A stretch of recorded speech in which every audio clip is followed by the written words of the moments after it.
Welcome to De-Risk, a podcast where we provide a no-nonsense analysis of stocks. Today we're doing a deep dive into Pfizer, ticker PFE. We're really focusing on that recent big strategic government deal they struck. And the mission really is to figure out if this, well, political maneuver you could call it, is actually the cure for the stock's sluggishness lately. All the data we're using, by the way, was captured this morning, October 1st, 2025. Okay, so let's set the scene. The overall market backdrop today, not great. Definitely seeing that risk-off mood. Yeah, general indices pointing lower. But specifically for pharma, there's this huge policy problem, right? Exactly. This new government rule, 100% tariffs on imported branded drugs, that's just a massive sector headwind. Huge pressure. Could absolutely crush margins, you'd think, across the board. Right. But that's where Pfizer, well, played its cards incredibly well, it seems. Just as everyone was trying to figure out these tariffs, boom, Pfizer announces this landmark deal with the U.S. government. Okay, so what's the trade-off? They basically bought themselves some time, some immunity. They offered discounted drugs, plus a commitment, or a really big one, $70 billion for domestic manufacturing and R&D. And in return, they got a 3-year grace period.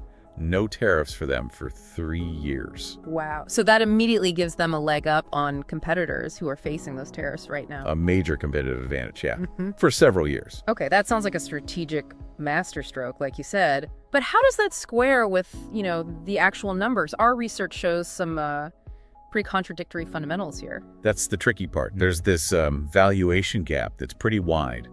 If you look purely at cash generation potential, our fair value is sitting around, say, $24.90. Okay. But then you look at its historical earnings power, and, well, that suggests it could be worth over $38. It's quite a range. So what's holding it back? What's the anchor?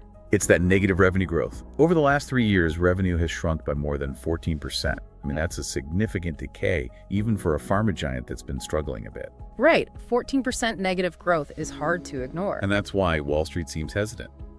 You look at the analysts covering Pfizer, about 22 of them, nearly 2/3, just rated a hold. Still a hold, even after this big deal. Yeah, and their overall sentiment has actually weakened slightly, believe it or not, despite the, apparently good news on the deal front. Okay, so the analysts are cautious, but what about the traders? The ones putting actual money on the line? Is big money betting against it? Not at all, it seems. Short interest is tiny, just 1.99%. Nobody's really making big bets that this stock is going down. Okay, 1.99% is practically nothing. But here's where it gets really interesting, right? The options market. Oh, definitely. The put-to-call ratio is, well, it's incredibly low, 0.12. Yeah, 0.12. That's striping. It means for every one bet the stock drops, traders are making more than 8 bets that it's going up. That's screaming bullish, isn't it? It really is. It suggests that, any fear around the stock pretty much evaporated after that deal was announced. Huge confidence boost there. So the deal was the spark.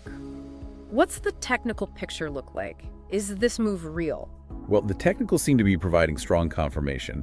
This surge looks like the real deal. Key indicators.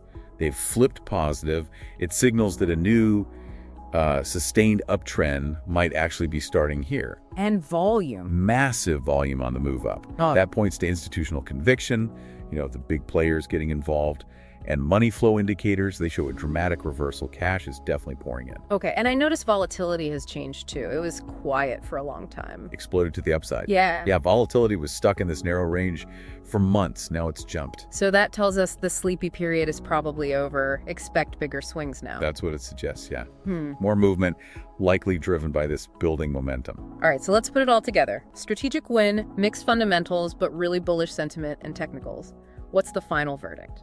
Yeah, weighing everything, our final outlook is bullish. Now, we absolutely have to acknowledge the risks. That negative long-term revenue growth is still a problem, and the broader market could always pull things down. Plus, the analysts caution. Sure, risks are there. But the catalyst of this government deal, it just seems like a game changer. It provides a clear, multi-year strategic edge, and the market seems to agree, right? Based on that technical breakout and the really strong options sentiment, they validated the move. Okay, so for people watching this now, what are the key levels, the battleground? Right. For the bulls, the immediate line they need to hold is $25. Psychologically important. If it can get and stay above $25.64, that really opens the door to those higher targets we talked about based on earnings power. And the downside? The point where this bullish idea is maybe wrong. The critical invalidation level, the line in the sand, is a solid close back below $24.25. If it breaks that, the bullish case gets shaky. Got it.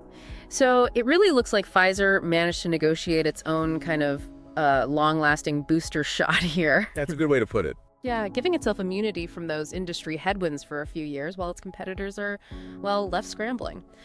That's all for this deck dive. Remember, this podcast is for informational purposes only and isn't financial advice. Do your own research or consult with qualified financial advisors before making any investments. Thanks for tuning in. Catch you in the next deep dive.